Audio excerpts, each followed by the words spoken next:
नमस्कार, आप दुनिया के फटाफट बुलेटिन में आप सभी का स्वागत है और नजर डालेंगे आज के खास खबरों पर।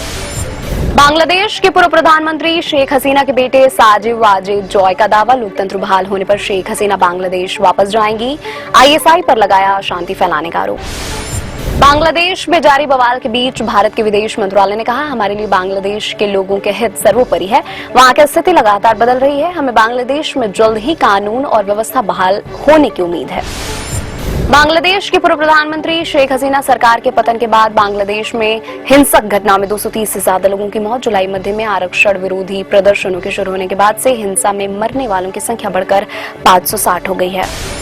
फ्री स्टाइल कुश्ती के 57 किलो वर्ग के सेमीफाइनल में पहुंचे भारत के अमन सहरावत एक तरफा मुकाबले में अल्बेनिया के जेलिम खान अबाकारोव को 12-0 से हराया। लोकसभा में पेश हुआ वक्फ बोर्ड संशोधन विधेयक, विपक्षी दलों ने विधेयक का विरोध करते हुए इसे संविधान और संघवाद पर हमला बताया। कहा, यह अल्पसंख्यकों के खिलाफ। जदयू नेता और केंद्रीय मंत्री राजीव रंजन सिंह उर्फ ललन सिंह ने लोकसभा में कहा, कई विपक्षी सदस्यों की बातों से लग रहा है कि यह विधेयक मुसलमान विरोधी है। यह कैसे मुसलमान विरोधी है? केंद्रीय मंत्री किरण रिजिजू ने कहा, बिल का समर्थन कीजिए, करोड़ों दुआएं मिलेंगी। बिल में संविधान का उल्लंघन नहीं, जो आप नहीं कर पाए वो हम कर रहे हैं। रिजिजू ने बिल संसद की ज्वाइंट कमेटी को भेजने की सिफारिश की। राज्यसभा में विपक्ष के कुछ सदस्यों के अमर्यादित आचरण से दुखी होकर सभापति जगदीप धनखड़ आसन छोड़कर चले गए। कहा, वह कुछ समय के लिए सदन में बैठने में खुद को सक्षम नहीं कर पा रहे हैं। विश्व हिंदू परिषद ने केंद्र सरकार से अपील की। कहा, हिंसा प्रभावित बांग्लादेश में हिंदुओं की सुरक्षा सुनिश्चित करें और शरणार्थियों की आड़ में जिहादियों को भारत में घुसने से रोकें। दिल्ली की एक अदालत ने मुख्यमंत्री अरविंद केजरीवाल की न्यायिक हिरासत 20 अगस्त तक बढ़ाई। सीबीआई द्वारा दर्ज आबकारी घोटाला मामले में अदालत का निर्णय। महाराष्ट्र विधानसभा चुनाव में सीटों के बंटवारे को लेकर मंथन तेज। दिल्ली में उद्धव ठाकरे ने इंडिया गठबंधन के नेताओं के साथ की मुलाकात। मध्य प्रदेश में निवेश बढ़ाने के लिए बेंगलुरु में उद्योगपतियों से मिले मुख्यमंत्री doctor Mohan Yadav. AVGC XR नीति को किया लॉन्च, इंटरैक्टिव सेशन को किया संबोधित।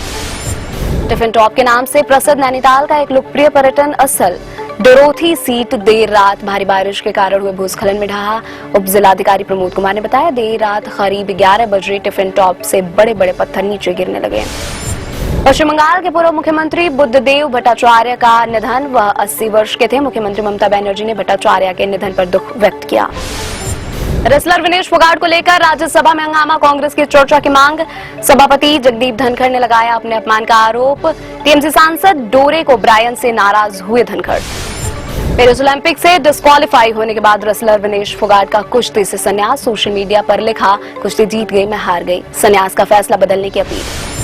रिजर्व बैंक ने लगातार 9वीं बार रेपो दर को 6.5% पर बरकरार रखा। ब्याज दर स्थिर नहीं बढ़ेगी। EMI, खाद्य महंगाई पर सतर्क। शेयर बाजार में बड़ी गिरावट, सेंसेक्स 582 अंक टूटकर 78,886 अंक पर हुआ बंद। निफ्टी भी 181 अंक के नुकसान से 24,117 अंक पर हुआ बंद।